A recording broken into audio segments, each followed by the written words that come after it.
Isang magandang araw po sa inyong lahat kakabsat and welcome sa Usapang Tito Manny.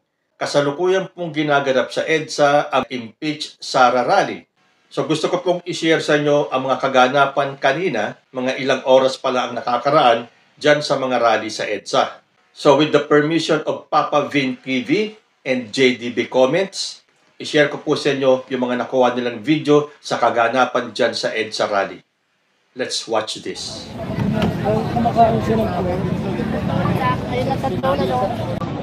Alright, ano ito mga kababayan, no, lalo pang dumadami ang rally dito, no, sa EDSA People Power Monument.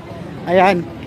Grabe, no, tingnan natin, no, biruin niyo mga kababayan, no. Parami pa rin ang padami at tuloy-tuloy pa rin ang pagdami nito mga kababayan.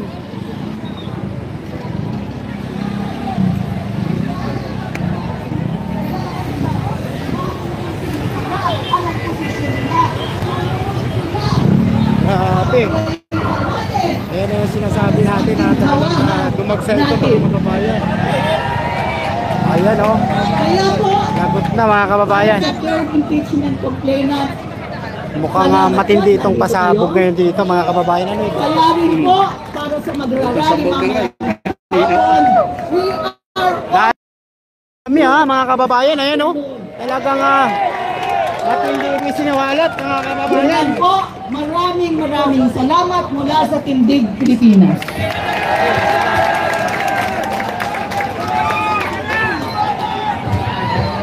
Muli po maraming salamat kasama ang Sylvia Estrada Claudio mula sa Tindig, Pilipinas. Impeach! Impeach! Impeach Sara now! Impeach! Impeach! Impeach Sara now! Dito naman sa kaliwa, Ate Faye! Impeach! Impeach! Impeach Sara now! Impeach! Impeach! Impeach Sara now! Grabe po itong nagaganap po ngayong rally dito sa EDSA. Grabe, sobrang dami. No, ayan no. Impeach!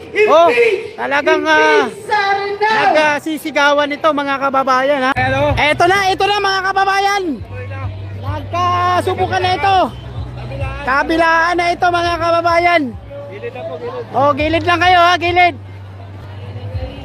Grabe oh. Ayun ang makikita natin no. Talagang tuloy-tuloy pa rin po ang pagdagsa ng mga kababayan natin dito sa People Power Monument mga kababayan. Ayan na. Ay grabe, hanggang Ortigas ito. Grabe. Ang daming tao sa Ortigas. Madalas 12 na eh. Madalas 12 na. Oh. Dami pa tao sa Ortigas, di pa nakakabiyahe dito. Kaya nga eh. Di ba dito na lang, nag-counterflow na dito. Nag-counterflow na? Oo. Grabe mga kababayan. Daming tao talaga. Oo. Galing ka doon? Huwag doon, dami daw doon ano eh. Mga pa hindi nakapunta dito ba? Andoon? Ano? Lumipat? Lumipat ba, Loy? Lumipat? Sa kapamyaman.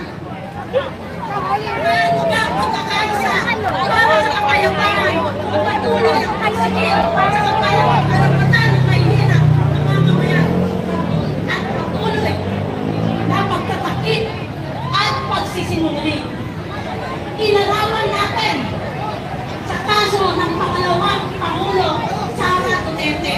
Ito na issue lamang. Hindi ito'y wala ng hustisya laban sa sambayan ng Pilipinas. Ang daang kabataan at estudyanteng Pilipino ang humahanay ngayon para pabagsakin, paalisin, patalsikin si Sara Duterte. Ano ang color na bagay kay Sara Duterte? Impeach. Ano ang favorite number ni Sara Duterte? 125 million. Ano ang forever kay Sara Duterte? Forever disqualified from public office. Ang aton po ay nakikiisa sa sambayan ng Pilipino para sa iisang sigaw na impeach Mary Grace Piatos. Tuloy-tuloy pa rin po yung pagdating dito, pagdagsa ng mga tao. Oh. Ayan ha. Alright, so yan. Siguro mga 2 kilometro din yan doon sa dulo kayo, kabilaan. No? Pinantayan na yan ng mga pulis kasi baka may masagasaan, ano? Ganyan ang naalingan ko. Saka kanina. Te, taga saan kayo, te?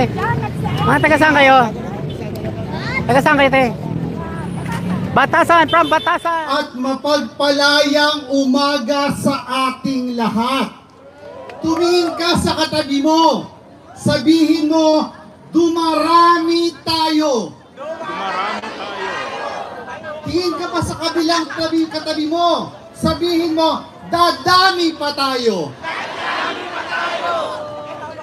At tulad nung panalangin natin sa EDSA Shrine, ilang linggo pa lang ang nakaraan, pag tumingin kayo sa paligid natin, totoong dumarami at dadami pa tayo.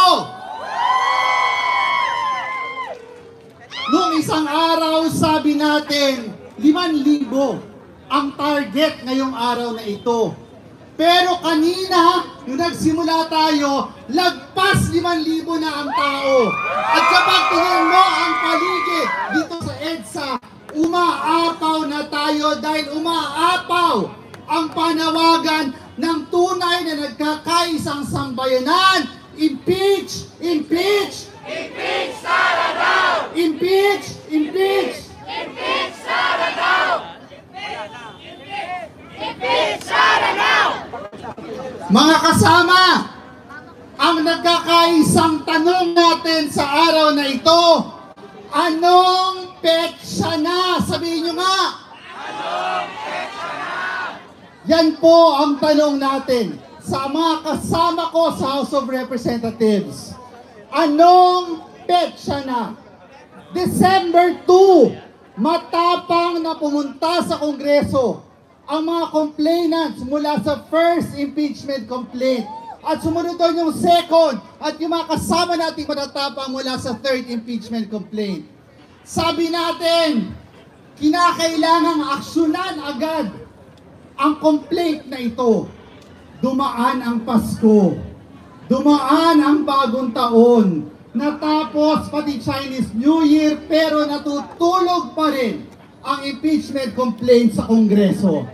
Mga kasama, alam ko na sa araw na ito, pambihirang tapang ang kailangan ng bawat isa para umalis sa ating mga bahay, lumiban sa ating mga trabaho at pumunta dito sa EDSA.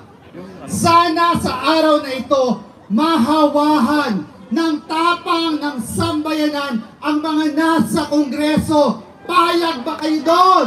Yes! Tapang, political will. Huwag magpabuli ang House of Representatives. Huwag matakot. Gayahin ang taong bayan. Ngayon, naninindigan. Dahil malinaw ang ating panawagan, ang pang-aabuso ni Sara Duterte sa kapangyarihan, ang pagnanakaw sa kaban ng bayan, ang pandarahas ng pamilya Duterte, tulad ng bills natin, may due date. Matagal nang tapos ang due date ng mga Duterte at ang panawagan natin sa Kongreso, matagal na ang na-file ang impeachment. Kailan gagalaw ang baso? Sabi nila, wala na daw panahon. Hindi tayo naniniwala dyan. Bawat oras, bawat araw na lumalampas na pinapayagang manatili sa pwesto si Sara Duterte, bawat oras at bawat araw yan na napupunta sa panganib ang Pilipinas. The Vice President is a heartbeat away from the presidency, tandaan natin. Si Sara Duterte ay clear and present danger sa ating demokrasya. Si Sara Duterte ay panganib sa kaban ng bayan, sa kinabukasan ng ating mga anak. Kaya ang ating panawagan ngayong araw na ito, humugot ng tapang ang Kongreso mula sa tapang ng mamamayan, ng sambayan na nagkakaisa ngayong araw na ito. Kaya mga kasama, iparating natin sa House of Reps doon sa Batasan. Impeach! Impeach! Impeach Sara now! Impeach! Impeach! Impeach Sara now! Sabay-sabay, mas malakas, impeach! Impeach! Impeach! Impeach Sara now! Impeach! Impeach! Impeach Sara now! Mabuhay po kayong lahat. Mabibigat ang mga palatang, questionable paggamit ng confidential funds, pagbabanta laban sa Pangulo at pagkasangkot sa mga kaduda-dudang aktibidad. Kung mapapatunayang totoo, hindi lamang ito paglabag sa batas. This complaint is not about political rivalry. It is about accountability. Kung hindi ngayon, kailan? Kailan pa natin pananagutin ang mga opisyales na sumusunod o susunod pa na mahakbang ng mga mapagsamantala sa ating gobyerno? So nakita nyo naman, dumadami po at tulad ng sinabi nila, mas dadami pa ang mga Pilipino na nagnanais na ma-impeach si Sara Duterte. At isa na po ako dyan. Kung ang akala ni Rodrigo Duterte sa pamamagitan ng kanyang pagpapakalat ng fake news at pinalalaki ang isyu ng GAA, makakalimutan ng taong bayan itong isyu ng impeach Sara, hindi po. Dahil sa ginawang yan ni Rodrigo Duterte, mas lalo pang nag-alab ang kalooban ng mga Pilipino na ipa-impeach si Sara Duterte. Dahil kitang-kita naman po natin ang galawan ni former President. Gumagawa ng issue para mapagtakpan ang issue ng kanyang anak. At kailangan nilang magmadali para ibagsak si President Bongbong Marcos para iupo si Sara Duterte. Dahil kapag napaupo nila si Sara Duterte, borado lahat ng issue ng mga Duterte.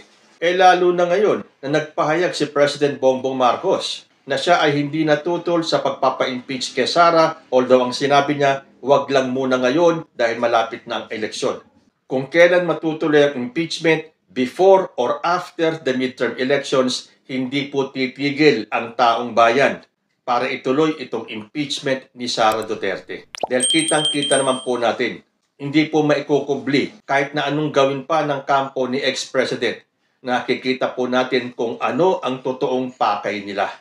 At sa mga darating na araw pa, siguradong mas dadami pa ang hihiling na ma-impeach si Sara Duterte. Dahil sumusobra na po ang panggugulo ng pamilya Duterte sa ating bayan. Kayo po, ano ang masasabi ninyo? Comment lang po down below and I will see you in my next video.